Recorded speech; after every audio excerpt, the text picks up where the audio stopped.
Hello everyone, welcome to my channel all about geology. So आज के इस video में हम CSIR PYQs को सॉल्व करने वाले हैं, जिसका टॉपिक है एल्ट्रुइज्म। एल्ट्रुइज्म से रिलेटेड जो है बहुत सारे क्वेश्चन यहाँ पर पूछे गए हैं CSIR में बहुत सारे ईयर में। सो मैं उस क्वेश्चन को यहाँ पर सॉल्व करवाऊँगी। और एल्ट्रुइज्म का थ्योरी पार्ट जो है अगर आपको पढ़ना है तो मैंने इसी चैनल में जो है अपलोड किया है। इसके ऊपर आपको इसका लिंक मिल जाएगा आई बटन में, आप लोग चाहो तो उस वीडियो को देख सकते हो। यहाँ पर नवंबर 2020 सेक्शन बी से आया हुआ क्वेश्चन है, according to Hamilton's rule R is the coefficient of relatedness between two interacting individuals, B is the benefit to the recipient and C is the cost to the donor. Which one of the following relationship will result in an altruistic behaviour. So हम लोगों ने पढ़ा था कि are को coefficient of relatedness कहा जाता है, बी जो है बेनिफिट है जो एल्ट्रुइस्ट जो है एक रेसिपिएंट को देता है, और सी जो है कॉस्ट है जो एल्ट्रुइस्ट के द्वारा पे किया जाता है। सो यहाँ पर कौन सा फॉर्मूला जो है यहाँ पर करेक्ट है वो बताया है। सो हमें पता है फॉर्मूला क्या होता है, R B is greater than C, या इसको हम R B minus C greater than 0 लिख सकते हैं। और इस फॉर्मूला को जो है हैमिल्टन रूल कहा जाता है, हैमिल्टन्स रूल। आप लोग थ्योरी पार्ट में पढ़ लीजिएगा इसको, अगर आपको पता है तो अच्छी बात है। तो यहाँ पर ये फॉर्मूला आपको यहाँ पर दिख रहा होगा, अगर नहीं दिख रहा है तो इसको मॉडिफाई किया गया है। चलिए हम देख लेते हैं। नंबर 1 में R B is equal to C कहा गया है, R B is greater than C होता है तो ये तो नहीं होगा। Next R C minus B is equal to 0 कहा गया है, नहीं ऐसा नहीं है, 0 इज इक्वल टू 0 नहीं होगा। नेक्स्ट जो है थर्ड हम बाद में देखेंगे। फोर्थ देखिए, R C minus B, R B minus C होगा, यहाँ पर ये भी रॉन्ग है। लास्ट में जो 3 है इस तरीके से R greater than C by B, ये करेक्ट होगा। इस फॉर्मूले को जो है यहाँ पर मॉडिफाई किया गया है। सो ये इस तरीके से भी हम लिख सकते हैं। सो यहाँ पर ये नंबर 3 ऑप्शन जो है करेक्ट हो जाएगा। जून 2011 सेक्शन बी से आया हुआ क्वेश्चन है, in an altruistic act if a donor sacrifices C, जो डोनर है वो सेक्रीफाइस कर रहा है सी को, offspring which helps the recipient to gain B offspring and the donor is related to the recipient by a coefficient gamma. ठीक है, under which condition would kin selection favour this altruistic trait. So यहाँ पर बस आपको ये जानना है कि सी है, कॉस्ट है, अगेन यहाँ पर बेनिफिट बी है, ठीक है। बस कोफिशिएंट ऑफ रिलेटेडनेस को आर ना बोल के गामा कहा गया है, तो हम इसकी जगह में गामा लिख सकते हैं। इस फॉर्मूले को इस तरीके से, gamma B greater than C, या इसको हम ऐसे लिख सकते हैं, gamma B minus C greater than 0। बस ऐसा कहाँ पर है आप देखो, नंबर 1 तो नहीं होगा, B greater than C, gamma है ही नहीं, B greater than gamma C नहीं, ये नहीं है, gamma B okay, gamma B minus C greater than 0 नहीं, इक्वल 0 है, नहीं होगा, gamma B minus C greater than 0, हाँ ये हो सकता है। तो नंबर 4 ऑप्शन जो है ये करेक्ट है। नेक्स्ट दिसंबर 2012 में सेक्शन बी से आया हुआ क्वेश्चन है, in some species of new world monkeys only 1 female reproduce in a group, 1 or more younger females have suppressed reproduction and assist the reproductive female। सो यहाँ पर इस तरीके का जो कंसेप्ट है उसको हम लोगों ने वीडियो में पढ़ा है थ्योरी पार्ट में, इसको किन सिलेक्शन कहा जाता है। फिर भी हम देखेंगे ऑप्शन। यहाँ पर कहा गया है कि मंकीज़ के स्पीशीज़ में एक ग्रुप में फीमेल, सिर्फ एक फीमेल रिप्रोड्यूस कर रही है उस ग्रुप के अंदर, बाकी सब यंगर फीमेल्स जो है सप्रेस्ड कर रहे हैं अपने रिप्रोडक्शन को और उस फीमेल के केयर में लग गए हैं, ठीक है, असिस्ट कर रहे हैं रिप्रोडक्टिव फीमेल को। सो ये एग्जाम्पल है, सेक्सुअल सिलेक्शन नहीं, ग्रुप सिलेक्शन नहीं, कीन सिलेक्शन। हाँ ये कीन सिलेक्शन हो सकता है, कीन का मतलब है रिलेटिव, और ये जो है एल्ट्रुइज्म का एक कंसेप्ट है। कीन सिलेक्शन मतलब मैंने वर्कर बीस का एग्जांपल दिया था उस थ्योरी के वीडियो में, सो आप लोग वो वीडियो ज़रूर से देखिएगा। यहाँ पर कीन सिलेक्शन का मतलब है कि फीमेल अपने बारे में ना सोच के उस दूसरे फीमेल के केयर में जो है अपनी पूरी ज़िंदगी जो है वहाँ पर निकाल देती है। दिसंबर 2012 सेक्शन बी से आया हुआ क्वेश्चन है, the idea then an altruistic gene will be favoured if R is greater than C by B, जो अभी हम लोगों ने फॉर्मूला देखा है। यहाँ पर आर जो है कोफिशिएंट ऑफ रिलेटेडनेस है, बी जो है बेनिफिट है to the recipient of the altruism, and cost जो है सी है incur to the donor. It is non, इसको क्या कहते हैं, अभी मैंने आपको बताया था इस फॉर्मूले को हैमिल्टन्स रूल कहा जाता है, क्योंकि हैमिल्टन्स के द्वारा ये फॉर्मूला दिया गया है। ठीक है, अब 2011 सेक्शन सी से क्वेश्चन है, the genetic relatedness R of an individual to his nephew is 0.25। अच्छा, इसके बारे में भी आप लोगों को पता है तो अच्छी बात है, नहीं तो प्लीज़ आप लोग उस वीडियो को देखिएगा, वहाँ पर मैंने एक चार्ट बताया है कि जेनेटिक जो इन्फॉर्मेशन है ये पेरेंट्स टू चाइल्ड किस तरीके से शेयर किया जाता है, लाइक हाफ नंबर्स ऑफ वहाँ पर जो है शेयरिंग दिखाई देता है, लाइक 50%, और बाकी जो भी स्टेप ब्रदर है, स्टेप सिस्टर है, नीफ्यू है, नीश है, इनके केस में जो है इस तरीके से 1/4 जो है शेयर किया जाता है जेनेटिक इन्फॉर्मेशन को। तो मतलब 50% रिड्यूस हो जाता है। अपने सन और डॉटर में वो हाफ शेयर करते हैं, बाकी सब में वो 1/4 और बाकी और भी नंबर्स है जो उस चार्ट में मैंने बताया है। सो यहाँ पर कहा गया है कि एक इंडिविजुअल है, वो अपने नीफ्यू की मदद करना चाहता है। नीफ्यू का जो है रिलेटेडनेस दिया हुआ है 0.25। The alleles that cause uncles to care for nephews will spread. इस तरीके से अंकल नीफ्यू को जो है इस तरीके से एलील को शेयर करेंगे। According to Hamilton's rule only if the fitness benefit. So Hamilton's rule के अकॉर्डिंग किस तरीके से बेनिफिट यहाँ पर शेयर किया जाएगा। सो यहाँ पर आप देखो इक्वल टू द कॉस्ट नहीं होगा, ये नहीं हो सकता है, इक्वल हो ही नहीं सकता है। जो कि नेफ्यू है कम जाएगा और ठीक है। More than the cost of care by 25 नहीं हो सकता। डबल द कॉस्ट नहीं होगा। 4 टाइम्स जो आपने देखा है ये 0.25 जो दिया हुआ है, एक अंकल अपने नेफ्यू को 1/4 जेनेटिक इन्फॉर्मेशन शेयर करता है, ठीक है। सो यहाँ पर 4 times the cost of care जो है करेक्ट होगा। नेक्स्ट जून 2014 सेक्शन सी से आया हुआ क्वेश्चन है, assume that in terms of genetic fitness the benefit of performing an altruistic act to the relative is 500 units and the cost involved 150 units. Following is Hamilton's rule, the act should be performed if the relative is. अच्छा, आपको यहाँ पर value जो है दे दिया गया है, इस तरीके से बेनिफिट दिया है, बेनिफिट यहाँ पर 500 और कॉस्ट जो है 150। आपको बस बताना है रिलेटिव क्या होगा, जो रिलेटेड ऑफ कोफिशिएंट जो है आर, ये क्या होगा। बस आप ऑप्शन को देखो। अगर हम 1 नंबर ऑप्शन को देखें तो ओनली ब्रदर है। ओनली ब्रदर में इंडिविजुअल कितने शेयर करेगा अपने जेनेटिक इन्फॉर्मेशन को, 1/2 मतलब हाफ। नीफ्यू नीश के लिए 1/4, ये चार्ट में दिया हुआ है, आप लोग देखिएगा वो चार्ट। ब्रदर के लिए हाफ, या स्टेप सिस्टर्स के लिए जो है 1/4 और ओनली स्टेप सिस्टर 1/4 ही होगा। तो आप यहाँ पर सॉल्व करो। यहाँ पर हम जानते हैं फॉर्मूला क्या है, RB > C। सो आर अगर हम ये ओनली ब्रदर वाला ले मतलब हाफ ले और B हमें दे दिया गया है 500, इसको C जो है 150, तो आप सॉल्व करोगे तो इसका जो है 250, इस तरीके से 250 आएगा। ये ग्रेटर देन है 150 से, तो यहाँ पर हैमिल्टन रूल अप्लाई हो सकता है, ठीक है।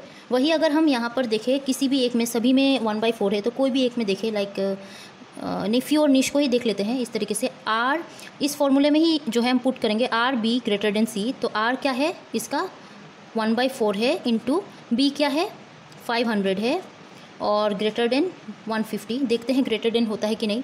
सो इसको जब आप करोगे तो होगा 125। तो 125 क्या ग्रेटर देन है 150 से? नहीं है, ये लेस देन है, तो ये फेवर नहीं करेगा।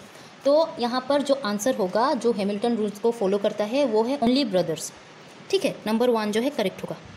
नेक्स्ट दिसंबर 2015 सेक्शन सी से आया क्वेश्चन है, individuals A can derive fitness benefit of 160।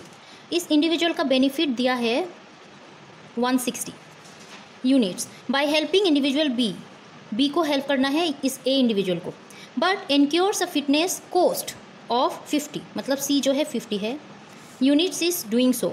Following Hamilton's rule A should help B only if B is. So वही ऊपर वाले के जैसा ही है, मतलब आर कितना होना चाहिए, A should help B if B, मतलब बी क्या होना चाहिए, कौन सा रिलेटिव होना चाहिए, ब्रदर होना चाहिए, कज़िन होना चाहिए, निफ्यू होना चाहिए, ये जो है आपसे पूछ रहा है। सो यहाँ पर आप देखो RB > C, वही फॉर्मूला है। ब्रदर के और सिस्टर के केस में हाफ, फर्स्ट कज़न है तो 1/4 हो जाएगा, कज़न है अंकल है 1/4 हो जाएगा, नीफ्यू है 1/4 हो जाएगा। बस आप वही करके देखो।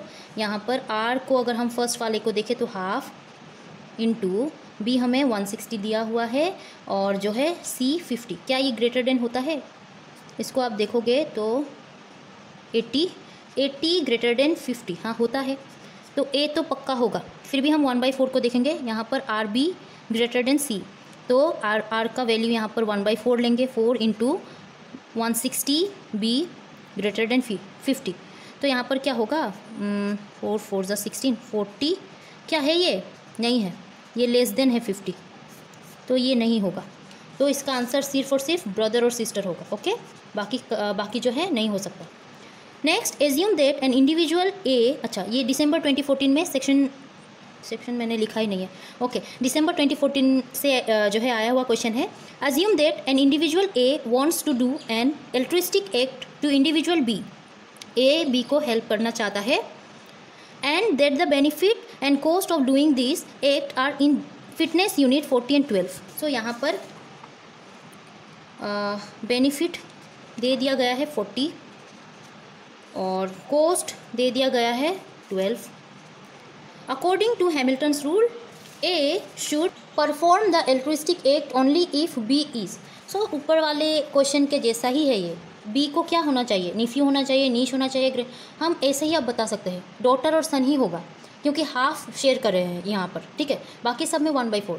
फिर भी आप करके देखो आर क्या होगा. यहाँ पर पूछा है R B greater than C, Hamilton's rule है. यहाँ पर आर को अगर हम ये हाफ देखें तो यहाँ पर हाफ इंटू बी 40 है ग्रेटर देन 12, तो यहाँ पर क्या होगा 20. ये हो सकता है, ऑब्वियसली हो सकता है, तो ये हो जाएगा. फिर भी एक ही करके देखो आप, सब में तो 1/4 ही होगा. तो निफ्यू का अगर करके देखें ये वाले फर्स्ट वाले को तो 1/4 होगा इंटू 40 होगा ग्रेटर देन 12. तो ये क्या होगा, होगा नहीं होगा. देखिए ये लेस देन 12 है तो ये नहीं होगा. मतलब इसका आंसर जो है 4 होगा. डॉटर और सन, मतलब बी हाँ तो डॉटर होगा नहीं तो सन होगा. नेक्स्ट और इस वीडियो का लास्ट क्वेश्चन है जून 2015 सेक्शन सी से आया हुआ क्वेश्चन है. Brother A and B have the same father but different mother. मतलब ब्रदर कोई ए और बी है, ए एंड बी, जिनके पास सेम फादर है बट डिफरेंट मदर है. ओके, तो डिफरेंट मदर है का मतलब क्या है कि ये ब्रदर तो है बट स्टेप ब्रदर है. ठीक है, मतलब ये स्टेप ब्रदर है. ओके, अब B wants A to help him. B को चाहिए कि ए उसकी जो है मदद करे.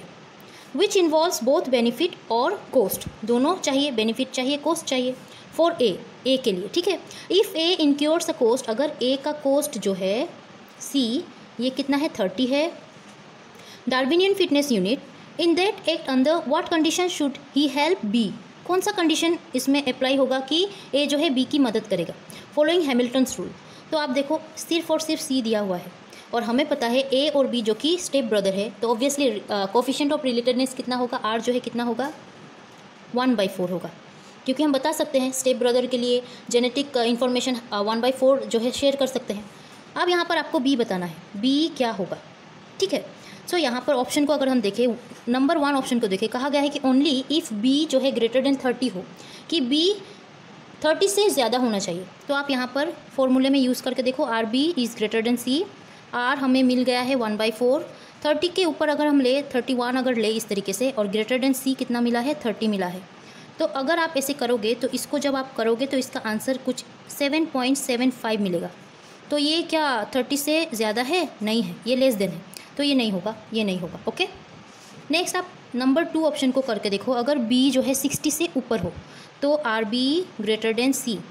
आर हमें मिल गया है 1/4 इंटू बी जो है 61 हम ले लेते हैं क्योंकि ग्रेटर देन सी ग्रेटर देन बी कहा गया है ना, तो यहाँ पर 60 से ऊपर ले सकते हैं 61. ग्रेटर देन सी कितना है 30 है. तो यहाँ पर ये आप जब करके देखोगे तो इसका आंसर जो है 15.25 समथिंग आएगा.